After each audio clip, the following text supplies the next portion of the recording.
And one of the reasons why she felt that that was the right place to be was because she thought that scientists were arrogant, that they had all these answers to questions they didn't have any right to have answers to.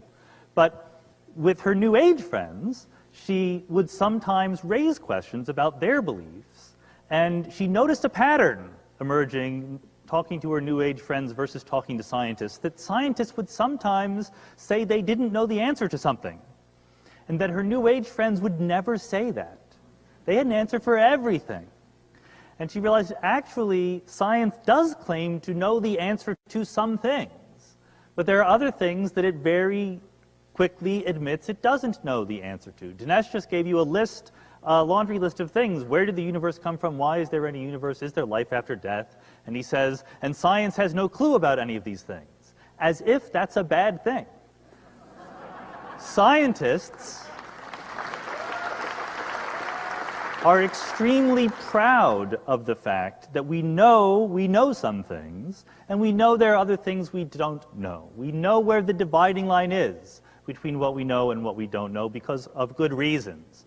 For why there's a universe rather than not, we don't know the answer to that. Is there life after death? We know the answer to that. Why? Because we know what we're made of. We know how it acts. We know there is nothing to keep any sort of soul alive after the body dies.